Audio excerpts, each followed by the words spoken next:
NTA International News. President Muhammadu Buhari commends the role played by International Committee of the Red Cross in the release of 21 abducted Chibok school girls.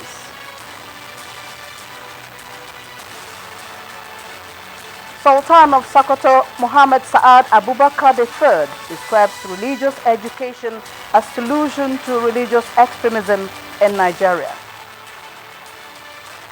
Nigerians must see corruption as a crime that must be fought, says ICPC Chairman Ebu Nta.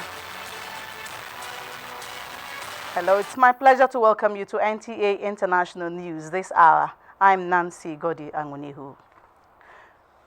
President Muhammadu Buhari has expressed appreciation to the International Committee of the Red Cross, ICRC, for the role it played in the release of the 21 abducted Chibok school girls. Receiving the ICRC President, Mr. Peter Muere, who visited him, the President appealed for the sustenance of the organization's humanitarian services in Nigeria. The State House correspondent Adamu Sambu has the details. President Muhammadu Buhari, who is still basking in the euphoria of the release of 21 Chibok schoolgirls after 900 days in captivity, said his administration is prepared to continue negotiations with the Boko Haram insurgents towards securing the balance if international agencies like the Red Cross can be involved. As he puts it, we have seen the result of recent talks. Some of the girls are back, and we appreciate your efforts at providing humanitarian assistance to them. The president said the biggest problem Nigeria now faces is perhaps the 2 million internally displaced persons made up of children who don't know their parents or where they come from, stressing that this is weighing heavily on government. He also described the rebuilding of destroyed infrastructure in the northeast as a priority issue and welcomed the offer of assistance by the G7 countries. As the president said, it is a difficult Government of Nigeria and all authorities to continue working to keep the safety and well-being of the remaining girls as a high priority.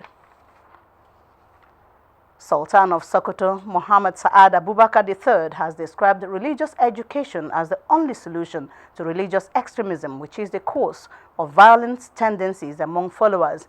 The Sultan was speaking at the commencement of the African Regional Conference for Religious and Traditional Leaders on Countering and Preventing Extremism. Abdullahi Gababrini Kudu reports.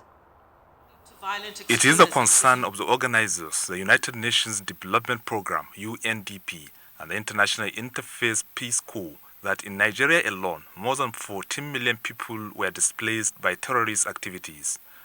Seated here are representatives of 8 African countries and beyond to discuss the matter, which Sultan Saad Abubakar said must start with inculcation of religious teachings and the people searching for education.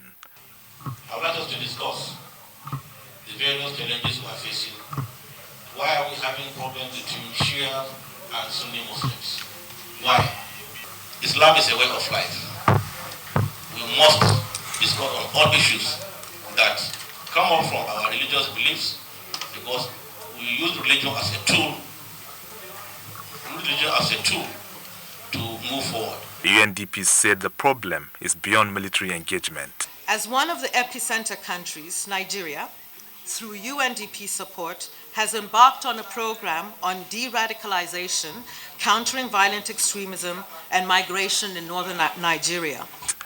Some of the participants added religious perspectives to the issue. Allah has said it clearly. If it is from Him, as-salam, we must realize. He said in the Quran, La ikraha fi din. No compulsion in religion. Religion can only spread by wisdom, good preaching, and very gentle persuasion, inshallah. Many believe what is required is to carry the message down the ladder, especially to the youth involved in these radical issues and extremism. In Abuja, Abdullahi Grababurunokudu, NTA News. Now to activities of the legislature. The Chairman, Senate Committee on Air Force, Duro Fasheyi, says efforts are being made in the National Assembly towards the passage of the Air Force Institute of Technology Bill. He said this during the committee's oversight visit to the Nigerian Air Force Base, Mando, Kaduna. Mohammed Lawal Baba reports. Arrival. The chairman Duro Fasheyi was received by the Air Officer Commanding Training Command, Air Vice Marshal Nuruddin Balogun. He said the oversight visit will enable them measure in concrete terms the level of performance and compliance to what has been appropriated. In addition to what we have budgeted for them. So they need more. So we have seen that, and we are going to do a lot for them because we are proud of them. Mr. Fasheyi reiterated that the importance of the command in the overall repositioning of the Air Force cannot be overemphasized. He said the training command, which is the pillar of the Nigerian Air Force, necessitated the committee to ensure the passage of the Air Force Institute of Technology Bill. He commended the gallant effort of the Nigerian Air Force in the fight against insurgents. The House Committee on Air Force, under the chairmanship of Samson Oku, had paid a similar oversight visit to the institute to assess the capital projects handled in 2016. In Kaduna, Muhammad Lawal Baba, NTA News. And Chairman, Independent Corrupt Practices and Other Related Offences Commission, ICPC, Mr. Ekwunta, has urged Nigerians to see corruption as not only a crime against citizens and government.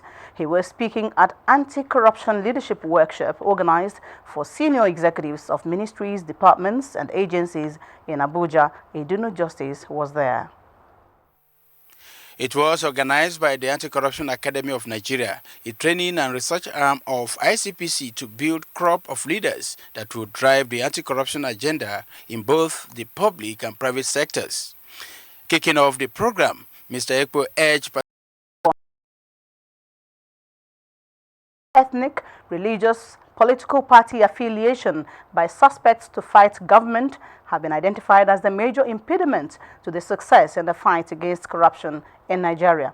This was stated at an interactive session between the Presidential Advisory Committee Against Corruption with media reporters holding in Abuja. Adebola Brookslyn Sunday has more. So things are changed. This battle is being fought in the court of public. Corruption, the group says, is the greatest enemy of the country's development, which must be tackled headlong. It is in a bid to get rid of this enemy that the body was constituted. Reviewing its activities in the past year, the committee spotted delayed tactics by alleged corrupt Nigerians as a major challenge. The people from your village can sow ashwebi and follow you to court, rather than say you have embarrassed us. We're not looking at the substance to say this person is innocent or guilty. We are just diverting attention. We cannot win this war on the basis of law alone.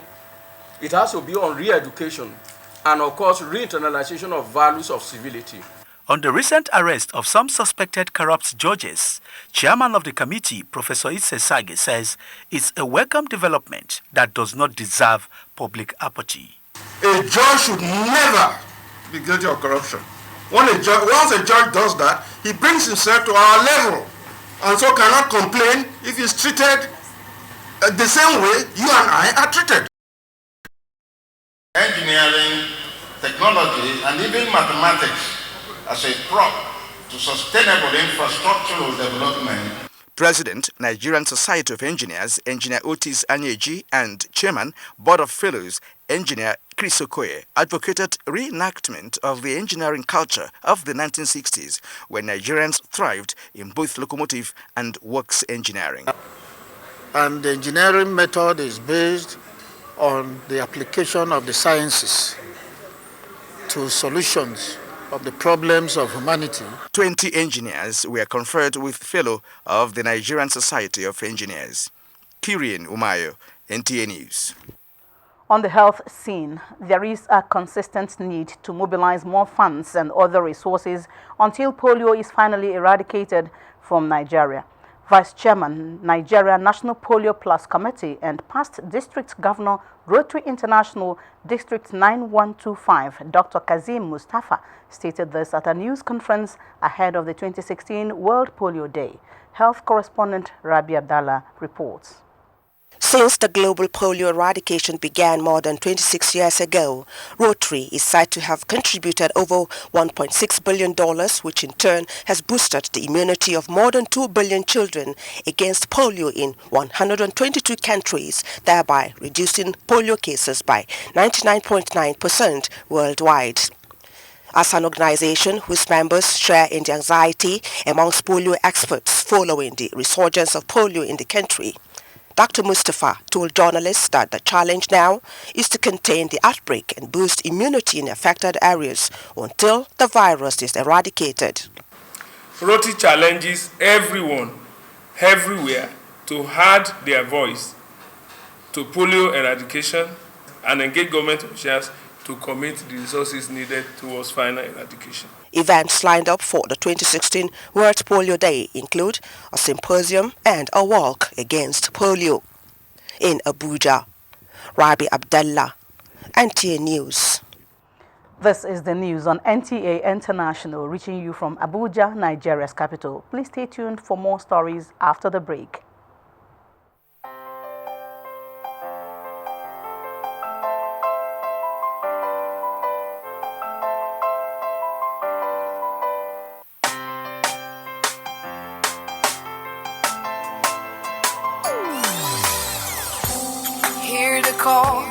Call of change, stand up, Nigeria.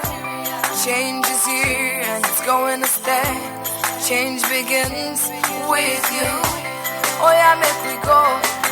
So let the change begin from within. Look at you, Ogerula. Change begins with you and me. Change begins with me. Change begins with me. Change begins with me.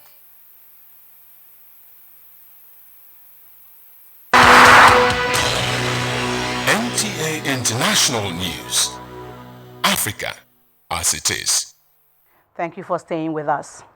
President Muhammadu Buhari has congratulated the erudite scholar and quintessential public servant, Professor Aki Mabogunje, as he turns 85 on Tuesday, the 18th October. In a statement by his special advisor on media and publicity, Femi Adesina, President Buhari joins family members, friends, professional colleagues, as well as the students of the octogenarian in celebrating the life of the National Merit Award recipient, who has consistently served humanity through extensive research, teaching and consulting across many national and global institutions. As he turns 85, the president believes the intellectual and moral strength of the renowned scholar prepared him at an early stage for the numerous leadership roles before him, paving the way for a rigorous and successful academic career and contributions to infrastructure development, urban and regional planning, and public sector banking. President Buhari commends his patriotism and commitment of Professor Mabogunje in serving with integrity on several boards of the federal government over many years, sharing his knowledge and skills to reposition cities and working tirelessly to alleviate poverty through partnerships with the World Bank and the United Nations. The president prays that the Almighty God will grant the renowned town planner longer life, good health and strength to continue serving his country and humanity. Turning to economic matters now, Minister of Finance, Mrs. Kemi Adeosun, says the Buhari administration is doing a lot to reverse Nigeria's ranking as the 7th in the global illicit financing flow. In doing this, she said growing the nation's economy remains a priority for the present administration. Timothy Yusuf reports that the minister was on NTA's program Good Morning Nigeria to review the just concluded International Monetary Fund, IMF and World Bank annual meeting in Washington, D.C. Nigeria is amongst the 189 member nations of the International Monetary Fund, IMF, and the World Bank Group. They have the primary mandate to support member nations with funds, fiscal, monetary and structural policies, as well as technical assistance that could position their economies on the path of growth and prosperity. The Minister of Finance, Kemi Adeosun, says Nigeria has been able to get adequate view of global economy and work out how the Nigerian economy can benefit from it. She notes that the Nigerian economy will bounce back. When you don't borrow from the IMF, you can still engage with them for technical support, and we are doing that, but we're not borrowing from the IMF. Now, the World Bank is different. The World Bank, what we've applied for is budget support. It doesn't come with that conditionality. It's just low-cost loans. So other countries too have accessed it, and it's something that we are entitled to, and it's cheap. The Director of Monetary Policy at the Central Bank of Nigeria and the NTA News 24 head of the Business and Economy Desk, Cliff Ayozie, who covered the meeting in Washington, D.C., said Nigeria went to the meeting with a clear-cut mandate as an economy in recession. Flexibility of the exchange rate has to be anchored within the framework of the general macroeconomic reforms against other economic reforms. But getting there, we see that Nigeria became the beautiful bride. People were ready to support us. In what areas would you need assistance? And that's exactly what they were talking about. Other guests called for the need to turn the nation's present economic situation into an opportunity towards economic growth. We have more than enough to get out of this recession in a very, very short while. There are no cause for alarm if we go outside our environment to source more funding in order to invest into some other sectors that need international support. The guests believe that the current economic state of the nation is a global issue, but that Nigeria will come out of it better. In Abuja, Timothy Yusuf, NTA News. For happenings in the financial sector, here is Ede Ao.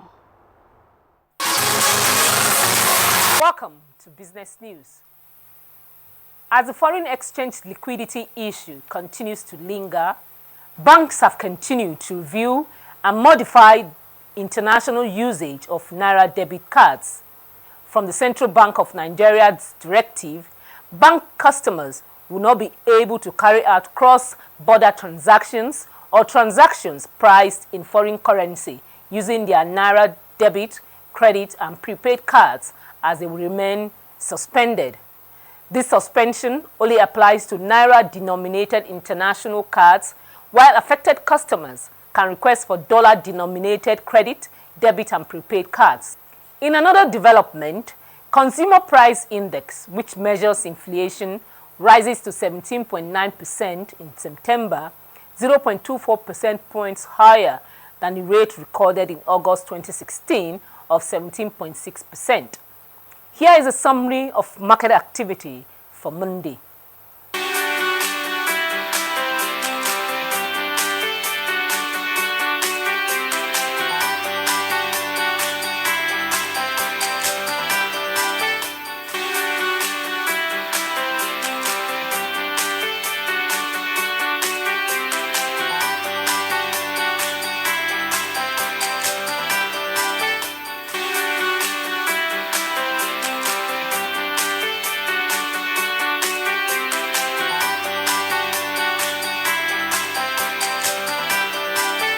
That's it on Business News. The news continues. I am Ede Ago.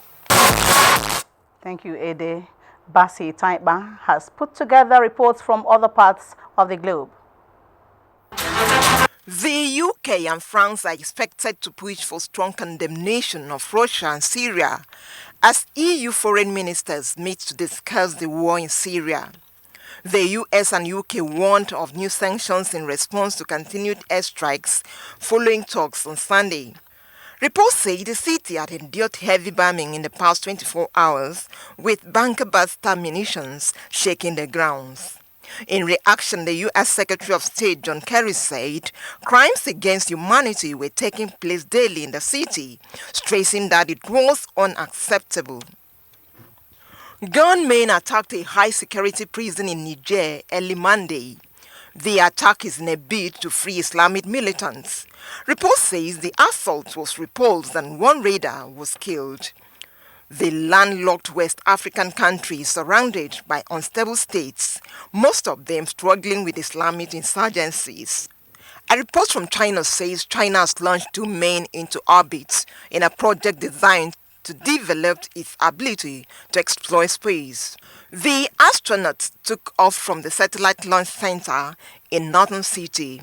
These and previous launches are seen as pointers to possibly create mission to the moon or Mars. The two would dock and spend 30 days there, the longest stay in space by Chinese astronauts. Basi Taikbang, NTA News. Katsina United promises good results in top flight of Nigerian football as Serena Williams pulls out of WTA event in Singapore. Amanzi Marcus reports.